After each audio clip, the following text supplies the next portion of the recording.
Saben lawang mesti nyimpen rahasia. Ana sing buka kabegjan nanging ana uga sing delikake kadurjanan. Lantange sing ora katon mripat. Cerkak sing badhe kula waos iki nyritakake petenge ati manungsa nalika tresna. Isin lan kadurakan dadi siji. Irah-irahane lawang kadurakan. Anggitanipun Yani Wiyandari. Kapecak ing panjebar semangat. Nganti kowe wani ngelangkahi lawang iki sak pecak ae, Klu, kowe ora bakal iso balik di omah iki. Lawang iki bakal nutup sak lawas-lawase uripmu. Titenono wae nek wani. Ibune bongok banter saka ruang tamu. Kluwung kuning isih jegrek kaya reca ana ngarep lawang gedhe sing jenggereng. Misake njeron omah karo donya njaba. Bundake kiwa tengen nyangklong tas. Gegere digambloki ransel sing mentiung. Tangan kiwa nyeketem kantong plastik isi laptop karo umbu rampene. 20 taun urip ing pangayomane bapak lan ibune dirasa wis cukup. Klu bunder kempleng tekate kepingin oncat saka omahe wong tuane iki. Senadyan ibune banget oleh ndondeli, malah nganti kebablasen ngancem medhot ilineng tali getih karo putri ontang-antinge kuwi. Apa kowe gak mikir, Ger, endi enek cawe tok kontrang-kantring uber-uber wong lanang sing wis percaya bapake? Apa wis wuta kowe, Nduk? Apa wis dadi watu atimu, Klu? Eling-eling, wong lanang sing kok genggam kenceng kuwi wong ukuman. Wong lanang kejem kuwi wis ngakoni megat nyawani bapakmu, Nduk. Ibune tansaya sora oleh ngendika. Wis ora peduli suarane mili ning kuping tangga teparo. Tanggane Bu Gonto ceng ngisin-ngisini banget kelakuane kluwung iki. Ibune ora iso nampa babar blas pikirane kluwung. Menurut Bu Gonto, Bagusa Sundha Langit, perang sing anake satpam kantore Pak Gonto iku manungsa sing ora duwe ati. Wis ditulung, diwenehi gawean nyupiri mobil pribadi kanggo dheweke lan kluwung. Bisa ditambah di kuliahne tekan semester 6. Lah kok kelakuane persis setan. Ora ana sing ngira nom-noman kalem, sing anteng, ora kakean gunem, kalem, sumeh, tur ngajeni marang sapa wae kuwi tega bales kabecikane Pak Gonto nganggo tindak kriminal abot. Percaya bose dhewe Pak Gonto, bapake kluwung.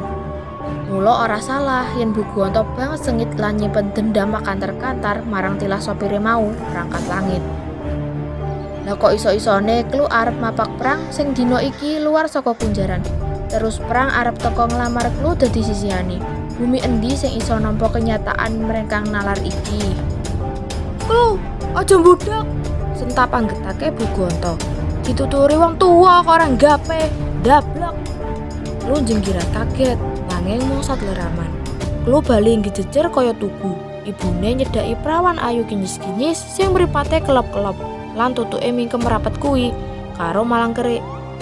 Socane mencereng, pasturyane mangar-mangar. Bola bali unjal ambekan dawa, nahan kanepson sing wis tekan pucuk bunburian. Bu Gonto duka yayah sinipi.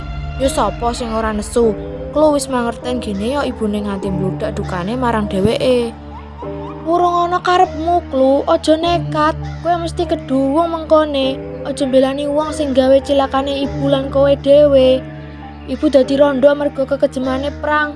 Kowe kelangan bapak dadi cah yatim yo mergo perang. Lah kok saiki arep bedal nglabui setan. Alon-alon Klu kedep, nyoba nahan luh sing kaca-kaca ing mripate sing bening. Dheweke banjur noleh marang wanita sing banget ditresnani kuwi. Nyuwun ngapunten, Bu, dalem tetep badhe bidal, pareng boten pareng dalem lan Mas Prang badhe nikah. Nyuwun pangestu, Bu. Suarane Klu setengah ndredeg merga wedine ora jamak. Seprono sprene ora tau dheweke wani karo ibu sing banget ditresnani lan dikurmati kuwi. Bu Gonto sasat ora nate dukani kluwung.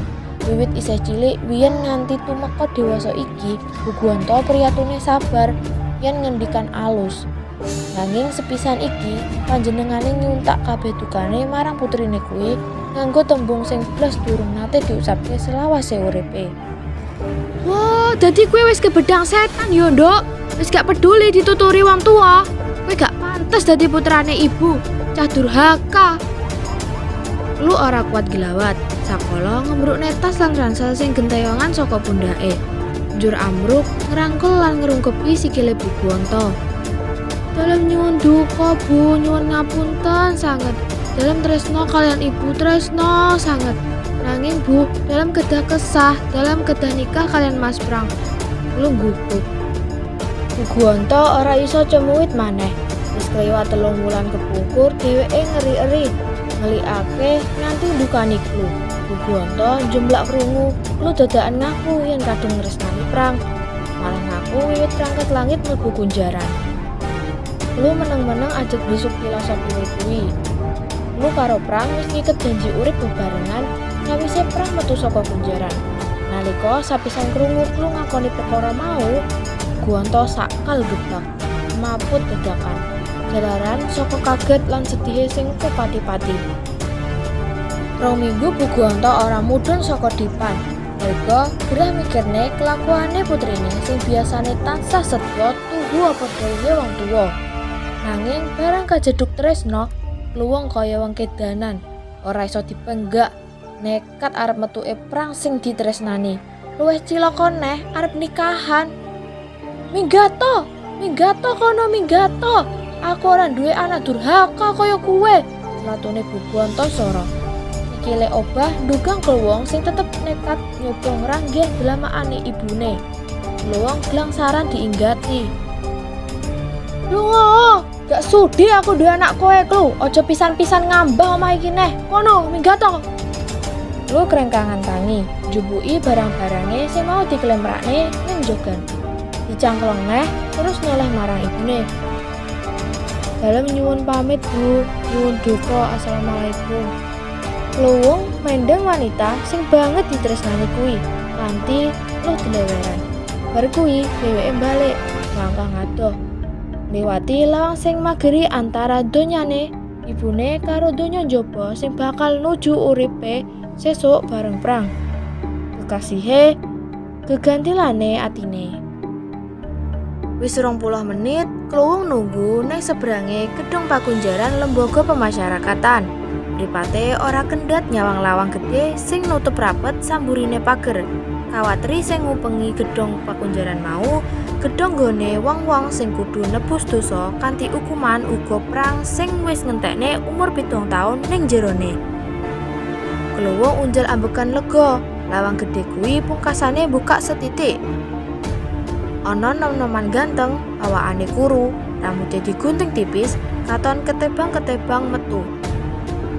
Priya mau melangkah kalem saka gedung sing wis ngurung awake nganti 7 taun lawase kuwi.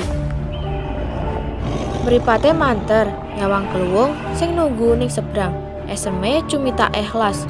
Kluwung nyawang priya sing dadakan burem merga ketutup luh sing brebel-brebel, ora bisa diempet maneh. Kanggone Klu, perangkat langit bener-bener pahlawane. Ora bakal iso Klu ninggalake Prang. Nanging ora bakal tega Klu nyeritakake alasane nresnani Prang. Nganti tega ninggalne ibune dhewe.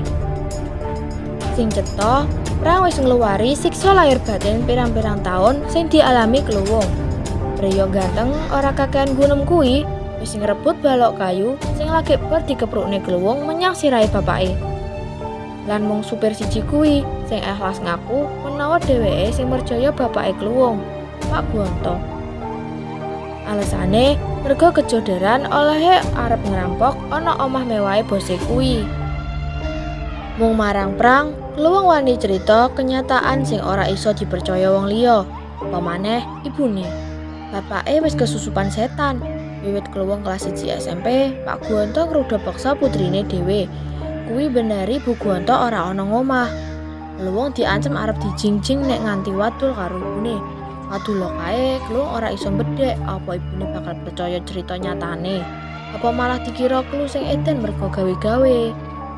Mung Prang sing ngerti, malah menehi balok kayu nganggo pungkasane kadurakan sing nyiksa kluwung bertahun-tahun. Mangkono cerita lawang kadurakan, cerita babakan bocah wadon sing dadi korban kegelapan ati wong tuwane, lan wong sing gelem ngorbanke awake demi katresnan lan kabenaran. Mugi kita tansah eling yen ora saben lawang pantes digebyah muka, amarga ana lawang sing kudu ditutup rapet supaya ora nyebar lara. Matur nuwun sampun kersa mirengaken maosan kula.